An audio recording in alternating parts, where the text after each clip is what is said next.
श्री राम, हर हर महादेव, जय हिंदू राष्ट्र। हिंदुत्व दर्शन आपका अपना चैनल है और इस पर आपका हार्दिक अभिनंदन है।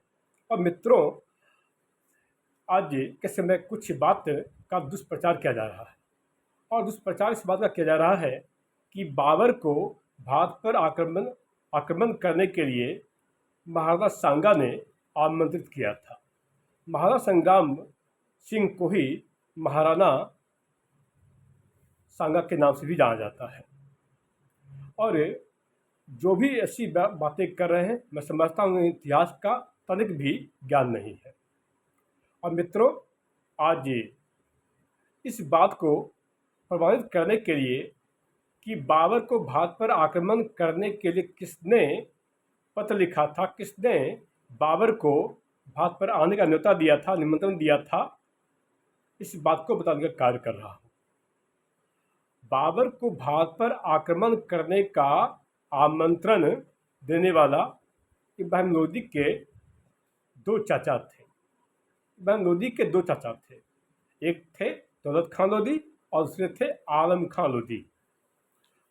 वास्तव में इब्राहिम लोदी को सत्ता से हटाकर दौलत खान लोदी और आलम खान लोदी सत्ता पर आसीन होना चाहते थे और इसी वजह से इस दौलत खान लोदी और आलम खान लोदी ने बाबर को भारत पर आक्रमण करने के लिए उसे उकसाया था, उसे बुलाया था।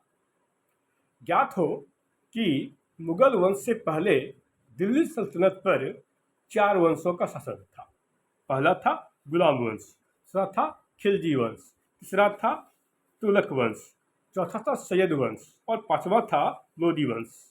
तो लोदी वंश के अंतिम शासक का नाम इब्राहिम लोदी था और दौलत खान लोदी और आलम खान लोदी इब्राहिम लोदी को सत्ता से हटाने के लिए वो षड्यंत्र कर रहे थे।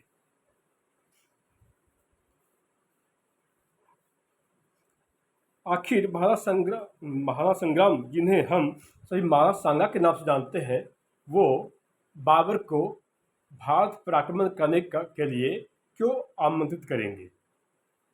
क्योंकि उन्होंने हमेशा ही बाहरी आक्रांताओं के विरुद्ध संघर्ष किया था, उन्हें खदेड़ने का कार्य किया था। तो जिस बाबर का जन्म अंदीजान फरगना में 1483 ईस्वी में हुआ था, 1483 ईस्वी में हुआ था, जो कि अंदीजान फरगना का रहने वाला था, उसे भारत पर आक्रमण करने के लिए महाराणा संग्राम पत्र क्यों लिखेंगे? और जबकि ज्ञात हो कि महाराणा सांगा तीनों तरफ से मलेच्छ इस्लामिक आक्रांताओं से घिरे हुए थे। उस समय दिल्ली में इब्राहिम लोदी का शासन था और गुजरात में मोहम्मद शाह बेगड़ा का शासन था, और मालवा में नसीरुद्दीन खिलजी का शासन था। तो वो बाबर को बुला करके अपने पैर पर कुल्हाड़ी क्यों मारेंगे? तो इस बात से प्रमाणित हो जाता है कि बाबर को भारत पर आक्रमण करने के लिए महाराणा सांगा ने पत्र नहीं लिखा था। इसे बुलाने का काम आलम खान लोदी और दौलत खान लोदी ने किया था।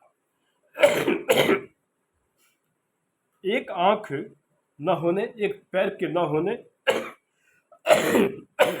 और शरीर पर 80 घाव होने के बावजूद भी रणभूमि में डटे रहे और दुश्मनों से लोहा लेने का काम किया और इस्लामी आक्रमणकारियों का प्रतिकार किया। गौरतलब बात तो यह है कि महाराणा संग्राम अर्थात महाराणा सांगा ने अपने से 3 गुना बड़ी इब्राहिम लोदी की सेना को खतौली और धौलपुर के युद्ध में परास्त कर दिया था। खतौली और धौलपुर के युद्ध में परास्त कर दिया था। तो ऐसे में वो बाबर को भारत पर आक्रमण करने के लिए पत्र क्यों लिखेंगे? जिस महासंग्राम अर्थात महाराणा सांगा ने अकेले ही इब्राहिम लोदी, महमूद शाह बेगड़ा जो कि गुजरात का शासक था और मालवा का शासक नसीरुद्दीन खिलजी था, नसीरुद्दीन खिलजी था, तीनों मुस्लिम शासकों को एक स्थान पर तीनों को अकेले ही परास्त कर दिया था, अकेले ही हराया था। तो एक आंख, एक पैर और शरीर पर 80 घाव होने के बावजूद भी वो युद्ध में डटे रहे। उन्होंने अपने जीवन में 100 से ज़्यादा लड़ाइयाँ लड़ी थी, 100 से ज़्यादा युद्ध किए थे, और अंतिम युद्ध में जब उनकी हार हुई थी तो वो था खानवा का युद्ध। और बाबर से जब खानवा का युद्ध 1527 में हुआ था, तो 1527 ईस्वी में इस बाबर ने छल षड्यंत्र प्रपंच करके उन्हें परास्त किया था। यह बाबर इतना डरपोक कायर था कि इसने जब 1526 ईस्वी में जब युद्ध लड़ा था, तो 1526 ईस्वी में जब युद्ध लड़ा था तो इब्राहिम लोदी का साथ देने वाले विक्रमादित्य थे। अगर मान लिया जाए कि उन्होंने पत्र लिखा था राणा सांगा ने, तब तो 1526 के युद्ध में बाबर की तरफ से राणा सांगा क्यों नहीं लड़े? तो बाबर को उन्होंने पत्र नहीं लिखा था भारत पर आक्रमण करने के लिए, ये बात सबसे गलत है। तो 1526 में जब पानीपत का युद्ध हुआ था, उसमें इब्राहिम लोदी की तरफ से विक्रमादित्य उनका साथ दे रहे थे, और जब विक्रमादित्य के तीरंदाज रणभूमि में आ डटे थे, तो उनके तीरंदाज के सामने इस बाबर ने अपने तोप के आगे में गौ माता को बांध दिया था, गाय को बांध दिया था। इस कारणवश विक्रमादित्य के तीरंदाज उस पर आक्रमण नहीं कर पा रहे थे, क्योंकि जितने भी सनातनी बंधु हैं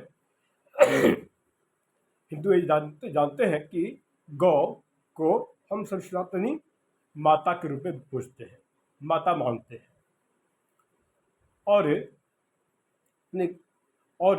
कोई भी सनातनी गौ माता पर प्रहार नहीं कर सकता है। गौ माता को मारने की सोच भी नहीं सकता है। तो यह बाबर ऐसा शासक था। जिस बाबर का ये सभी महिमा मंडन कर रहे हैं, जब इस बाबर के बारे में मैं आप सबको पहले ही बता चुका हूँ कि बाबर कैसा नीच नराधम दुष्ट शासक था। और गौ माता के पाप से बचने के लिए इब्राहिम लोदी की तरफ से जो विक्रमादित्य की सेना थी, उनकी तीरंदाजी सेना थी, उन्होंने आक्रमण नहीं किया, जिससे कि बाबर को जीत प्राप्त हुई। आज जो भी व्यक्ति, नेता, अभिनेता, पत्रकार जिस बाबर का गुणगान कर रहे हैं, ये वही बाबर था जो कि 14 वर्ष के एक बाबरी नाम के बालक से समलैंगिक संबंध रखता था, समलैंगिक संबंध बनाया था। तो ये महान कैसे हो गया? क्योंकि महाराणा सांगा ने अपने ही दम पर लोदी वंश के अंतिम शासक इब्राहिम लोदी को दो मौके पर उससे परास्त किया था, बुरी तरह से परास्त किया था। तो ऐसे में वो बाबर से सहायता क्यों मांगेंगे? विधर्मियों के बातों का क्या जवाब देना? ये वही महापराक्रमी शूरवीर सम्राट थे, महाराणा संग्राम, जिन्होंने की शाह मुजफ्फर को इन्होंने उनके घर में ही घुसकर हराया था। तो आज जो भी 2 करोड़ के नेता ये बात कर रहे हैं, वो कैसे व्यक्ति हैं आप समझ सकते हैं। और अंत में इतना ही कहना चाहूँगा, विधर्मियों के हृदय पर जिसने भगवा लहराया हो, भगवा गाड़ा हो, उन्हें कोटि कोटि नमन। ये आर्यभट्ट भारतवासी करते हैं, और हम सभी उनके ऋणी रहेंगे। जय श्री राम।